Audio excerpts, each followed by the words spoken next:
Um, I am going to explain a technique called siding today. This is one of my favorite and most useful techniques for getting proportion correct.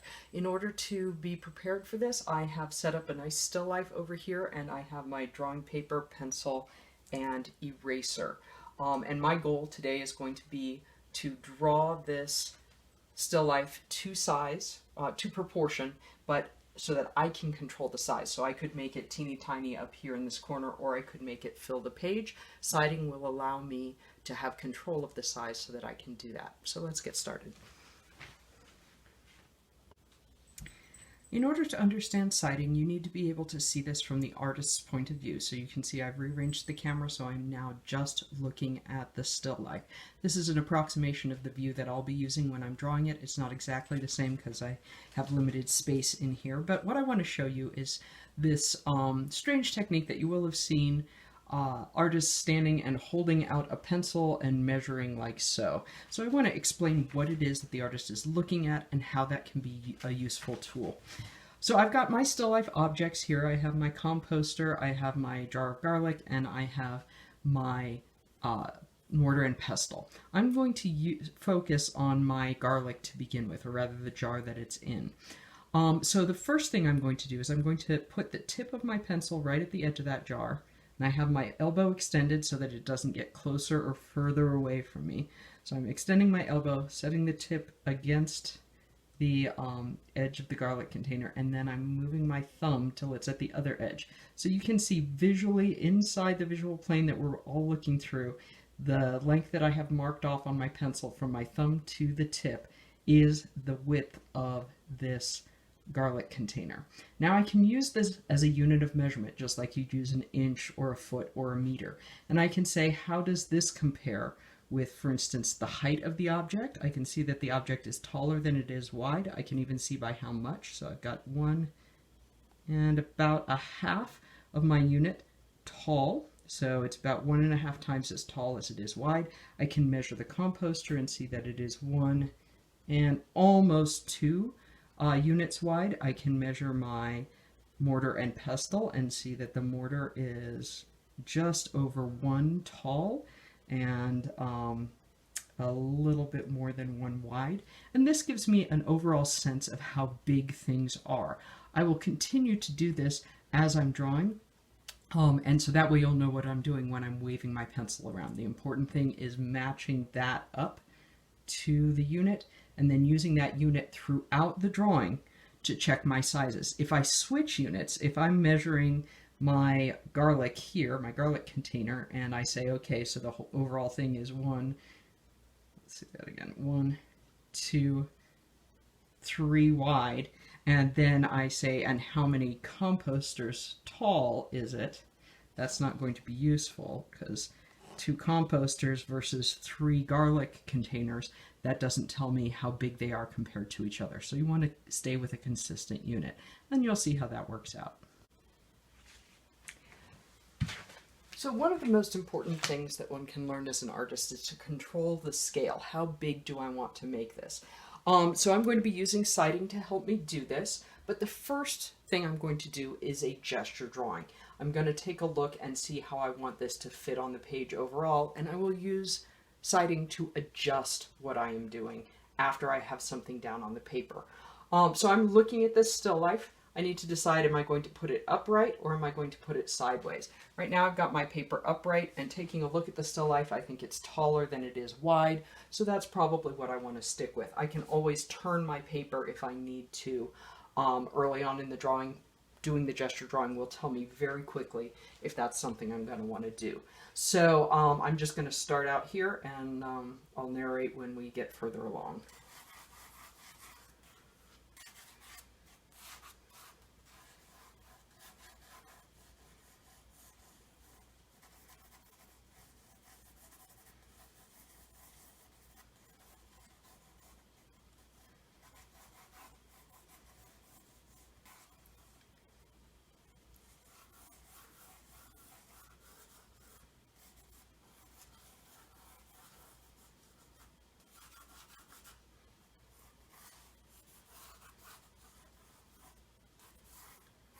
So my main point with the gesture drawing is just to get everything down on the page very, very lightly. In fact, it's so light that you may be having trouble seeing it. So I'll take a still and put that in. And I am restating my lines quite often. I'm putting them in where I think they're going to go, and then if I think they're in the wrong place, I'm going to go ahead and feel free to move them, usually without even doing a lot of erasing unless I made the lines too dark. So I'm just blocking it in where I think it's going to go, and that will help me later when I make some other decisions.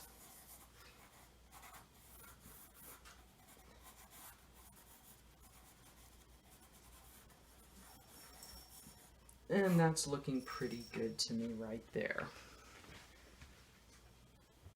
And here's a close-up of the drawing as it is so far. I know it's a little bit difficult to see, but hopefully that gives you a sense of what the gesture drawing looks like. Really loose line, very lightweight, nothing is truly decided, it's just giving me an idea of what it's going to look like.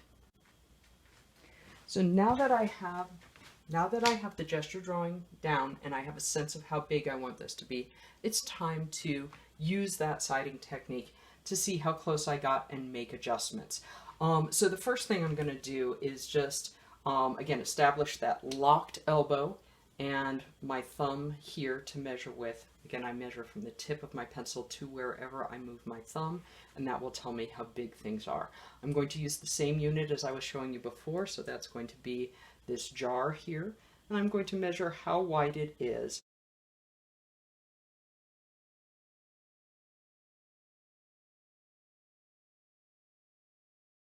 From this corner to here, which is actually coming towards me slightly. So I'm going to be measuring it like this, even though it's angled this way.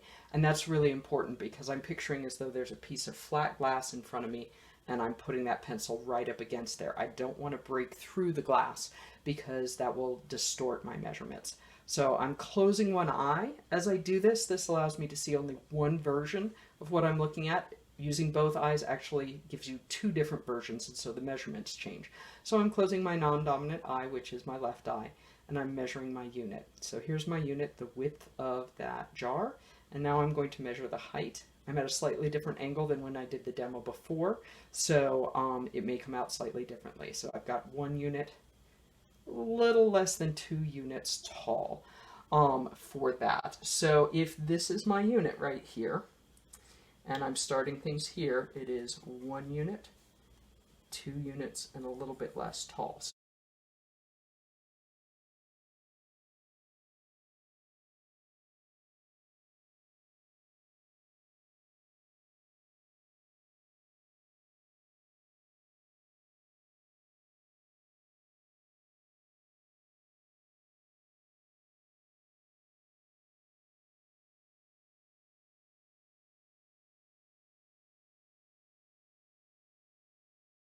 So if this is my unit right here, and I'm starting things here, it is 1 unit, 2 units, and a little bit less tall.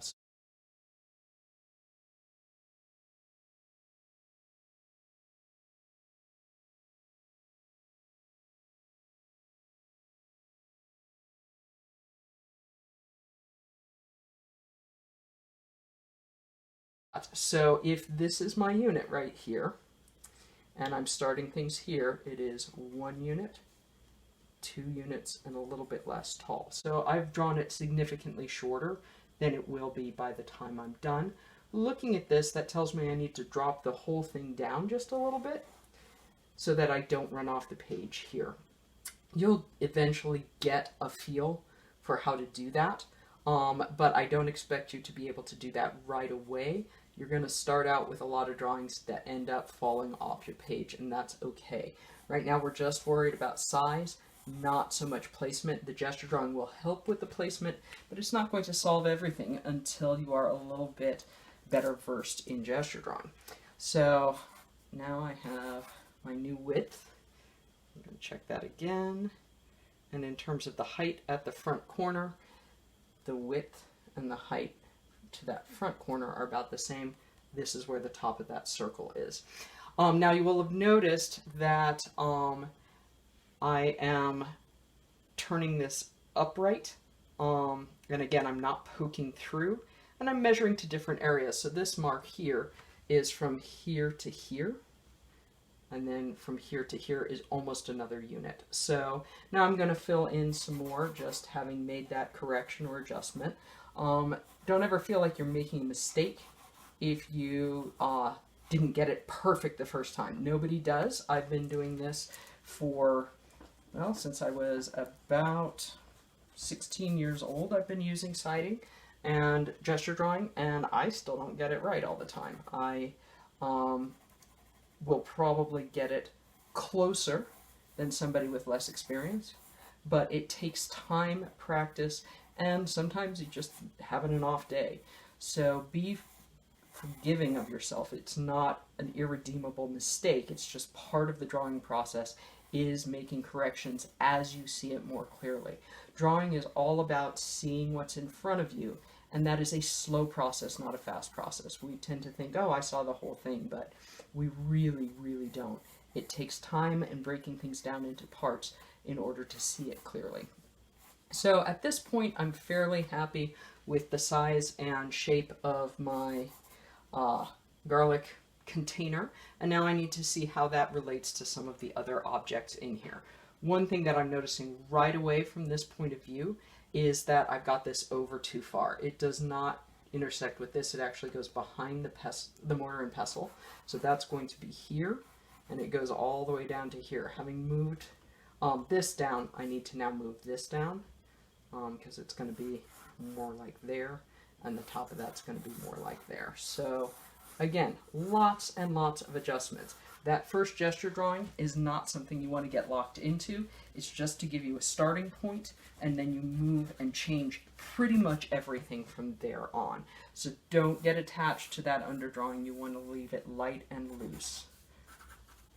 Okay, so now I'm going to do a little more sighting. Now that I've moved that down, I'm going to check and see, do I have that the right height and the right shape? So I'm going back to my unit here, and now I'm measuring from the bottom corner here to here, where the bottom of this is, to see how many units that is. And as expected, it is a partial unit.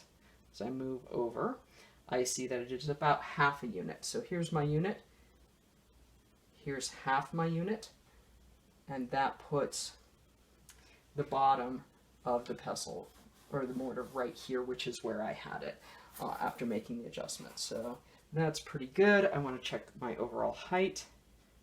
1 and 2, almost exactly, to get from the bottom here to the top here. So that's 1 and 2. So it's going to be a little bigger than I thought. I'm going to check that width then. So the mortar is 1 2/3. So that's, and it starts about here. So there's 1 unit, and then 2/3 is there. So hang on, let me go back. 1, there's my mark, and 2/3.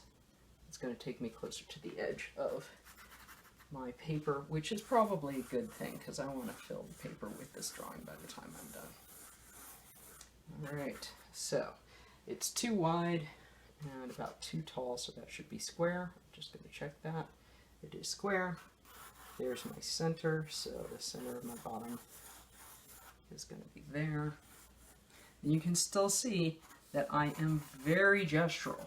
I haven't locked in on anything. Everything is still super loose.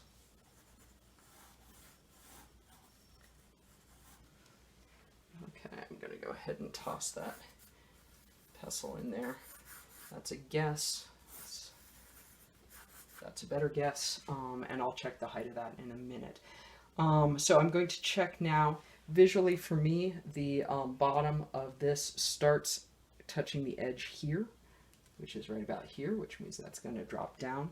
And then I need to see how far out this line is. So that's about 2/3 of a unit. There's 2/3 of a unit, that's here.